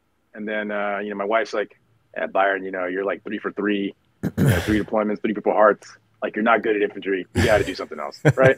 You know, like dip, dive, duck, dodge, do something, right? Just don't stand there. And so I was like, nah, it's a valid point, you know?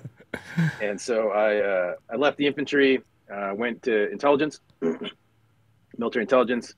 You know, she reminded me, we've already established that you're not intelligent, but, you know, give it a shot, see what happens. Maybe they're, you know, really short on people. They could learn something. Yeah, learn something. And then I ended up right back at Recon. And so even though I changed my specialty, we had a parachute fatality out of 1st Recon Battalion. And so they're like, hey, give me a guy who knows what he's doing.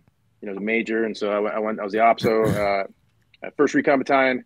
And then I got to be the CO of 1st Force Recon Company. So where it started, I had to be the commanding officer of that company, which is really, really cool for me.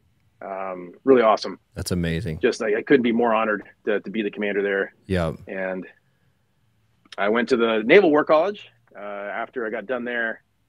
And I told my wife, I was like, you know, I want to do something different, you know, just something completely different. And so I took orders to Mar4 Cyber because, you know, cyber is, you know, it's a new frontier. Yeah. Better opportunities for getting out. There's a lot of reasons, you know, why I was interested in, you know, learning more about cyber. Ended up commanding an offensive cyber team there. And so did a lot of really cool things with them. And yeah, it's to me, it's really fascinating because what I found at Marine Forces Cyber, Mar4 Cyber, was that warfare is warfare and leadership is leadership. And so a lot of these folks I was dealing with, like my peers, they're like, well, this is how we do it in cyber. And I was like, no, this is just how you do it. Right. And what you're saying doesn't match up. Like, you're trying to lead through a computer screen, through an email. That's not how you do it. Get your ass out of your chair, go walk the line. And I don't care if it's a cubicle farm. It's like, go talk to those Marines face to face. That's what they deserve. They deserve a face to face conversation. And then you find out it's all the same stuff. You know, like I didn't get to go to my, we call PME. It's like education. So I didn't qualify for sergeant. I'm like, that's bullshit. Send him to school. Yeah. You know, we had she was an awesome Marine, Dornellis Nader. She couldn't get to go to her whatever school she needed to go to sergeant because she's so critical in this like hacking community that they couldn't replace her. And I'm like, well, she's gonna leave because she's getting abused right here. You're abusing this Marine because you're saying that she has to be there so she can go to this 2-week course where she can get a promotion, get more money. You know, like, come on, that's a poisonous organization. And in the infantry, any one of us can get shot and someone's gonna replace them. So I'm just going to send her to school with doing no analysis, and I'm just going to assume you're going to figure it out because Marines don't fail missions. And guess what? Figured it out. They were able to, you know, substitute, do whatever. And I was like, you got to change the culture here because this has to be a warrior society, just like Force Recon was. Everywhere. Because these Marines are fighting. Even if in cyberspace, you have that same mentality, that same hunter ethos that I have a target. I'm going to track it down. I'm going to execute something on that objective, whether it's, take a shot or I'm going to, inject some code or do whatever it is. The mentality has to be the same. You're not going to quit. Warfare is warfare. Yeah. And warfare is about people and not computers. So that was a lot of fun. I did that for 3 or 4 years, and then actually got command of 3rd Radio Battalion in Hawaii, which is a signals intelligence. It's related to cyber electronic warfare battalion. That was really cool. I don't know if I got my 3rd radio stuff up here. It's in the corner. You can't see it. No problem. But yeah, it was awesome. Really, really fortunate to be able to do that. That's 20 years, man. Man. Isn't that crazy? That's crazy. That's 20 years of stuff in a 53-minute conversation. Quite the career. That's insane. Yeah, it's something. Yeah, just been really lucky to work with some, some great young people, right? Because we tend to, I think, focus on officers and commanders, generals, colonels. But something I learned, in those 21 years is at the end of the day, the victory or defeat that comes through battle is going to be borne on the shoulders of a young corporal or sergeant. And so we call non-commissioned officers, our youngest level of leader is what's going to be the determining factor in a war, whether it's in Shewan, whether it's in the Revolutionary War, whether it's in cyberspace. It all comes back to the lowest level of employee that we have, which is our NCOs, which is whatever where I think that our investment should be, our focus, our attention, and solicit the opinions and voices of those people. And that's how I'm convinced. I mean, I've never been out of the military since I was 18.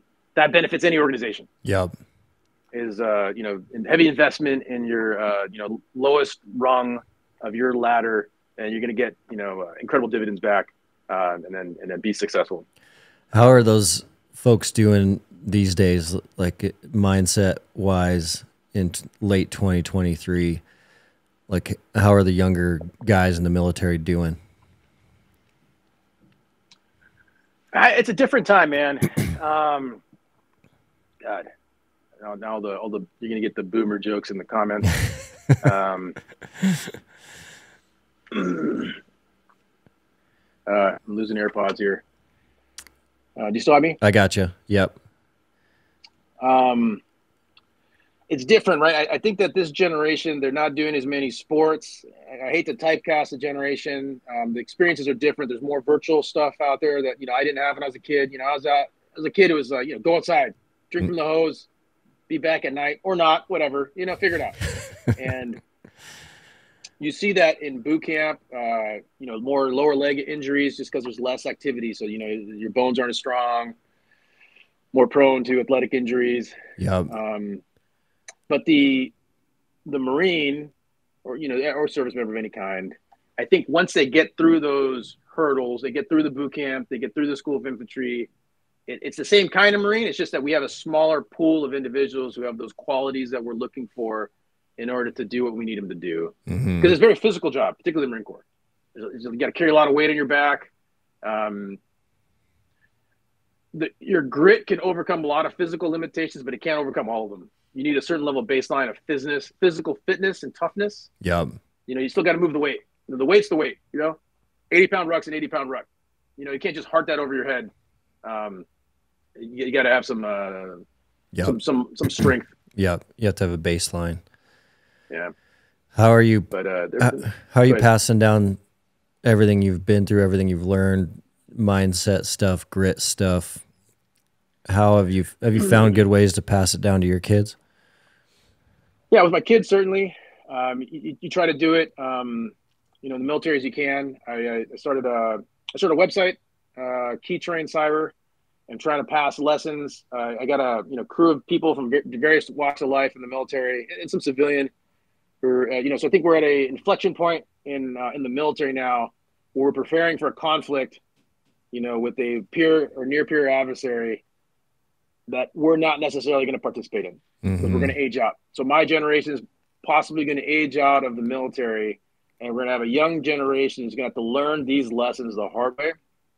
And it's going to be a different battlefield. A lot of things are going to be different, but there are a lot of things that I learned in Afghanistan that were the same lessons, that Dick Winters learned, Band of Brothers in World War II, that, George Washington and, his, merry band of, revolutionaries learned the Revolutionary War. That's the same, because combat's combat. Yep. The weapons change, but, warfare still remains the same in many ways. And so trying to create, mentorship platforms where we can relay these lessons and kind of let these young folks who are much more digitally connected translate that into their current environment, but maybe think about things in a different way based on our experiences, learn through our stories. And so I kind of do that through the website. That's awesome. A lot of professional development, solicit writing, and then connect them with mentors. It's been a lot of fun. What's that website again?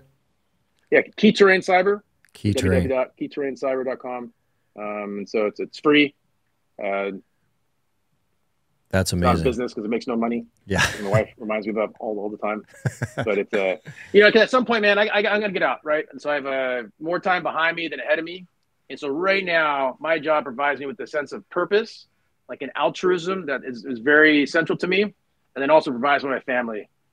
I see a world that when I get out, I might not find one thing that does both. Maybe. I'd love to. So I told my wife, it's like, I have to have something that provides that sense of purpose or I'm going to be lost. Yep. I have that connection to the middle. I mean, you look at this wall, man, and it goes down the room here. I spent so much of my time in uniform. This is tattooed to my soul. And so if I stay connected by helping these young people out, which is the best aspect of being in the military, is helping out the young NCOs. That's going to fill me with purpose. And then whatever I do for work, is whatever I do for work. That's phenomenal. So that's kind of it's been kind of cool. It's been kind of fun.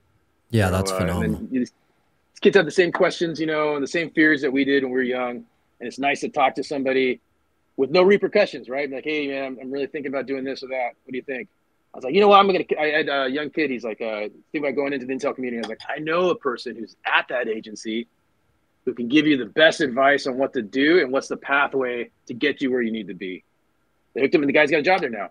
Dang. Full-on employee, and it's been cool. A young sergeant wrote an article about the Israeli-Hamas conflict before it happened. And he's like, this is how they might use the internet to attack, Israel. Young sergeant, right? And she gave him a voice, she gave him a platform, and then that's just been really fulfilling, really cool. That's awesome. Yeah, we'll make sure to include that in the show notes. That's amazing. Yeah. Well, Byron, thank you so much.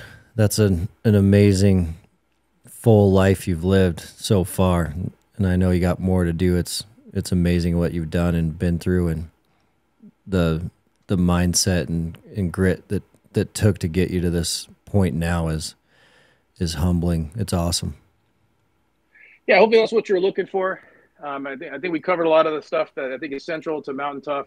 There's a lot of connections between the military, what we do, and then what you're fostering and promoting with Mountain Tough. Yeah, I really appreciate y'all having me on the podcast. It's really fun. This is actually one of my first podcasts. You crushed it. I appreciate that. It was awesome. Thanks for listening, everyone. That was an insane conversation from Byron. Before we close out, wanted to take a second and share a What's Your Mountain story with you guys. We have some powerful ones pouring in to the Mountain Tough community right now. That Byron conversation was phenomenal. It really shows you what people can do mentally and how strong the human brain and the will and the willpower actually is. What really stood out to me was how he talked about going up to that younger Marine with heat stroke. The guy had heat stroke. He couldn't move. Byron was like, you're gonna fight or you're gonna die. And that kid's like, well, let me drop a layer. I'm too hot. Dropped a layer, got up, and started fighting again. I mean, the willpower of the human body is crazy when we tap into that mindset. And what a great conversation from Byron. Now, today's What's Your Mountain story is from James Kaiser. I'm just going to read this to you guys. This is a really inspirational story of his conversation around diving into the Mountain Tough app. And he specifically dove into the mental toughness side of the app. So he's talking about our mindset curriculum, but this is what it says. Hello, my name is James Kaiser. I'm from Elizabeth, Tennessee. Just wanted to write this email to say thank you for all that you provide from your app. I'm an electrical contractor in my area, and I have faced many obstacles. Over the last 15 years, I've literally lost everything I had and built it back. In 2010, I went through an ugly divorce, literally lost my home, my job in the same day. 2011, I met my current wife. After we got married, she started nursing school, so we dropped to one income to allow her to complete school, which she did. While all this was going on, I was also completing my apprenticeship for an electrical journeyman, which I did. Okay, fast forward to 2015 when we lost my sister unexpectedly to a massive heart attack. In 2018, we decided to become foster parents due to the fact we weren't able to have children and took in a sibling group of 3 girls. We were told these would be our kids. However, due to unforeseen circumstances, they were taken from us. In 2019, we adopted 2 boys and a little girl through the foster care system. In the middle of all of this, I also managed to start a successful business. While I'm starting the physical workouts in Mountain Tough Plus, I've already gained so much from the mental side of the app. There's not a lot of programs to help men out there, and I'm glad that you guys are trying to fill that gap. I've really enjoyed all the insight that has been offered. I'm working every day to try and improve my mental toughness. Sincerely, James Kaiser. Thanks, James. Thanks for sharing that story. That is truly inspirational. It definitely reminds me of how you just have to fail forward and you can't fail if you never quit. And that story is just a great example of that. Thanks for sharing that. Thanks for listening today, Mountain Tough. We love you guys, and we'll see you for the next episode.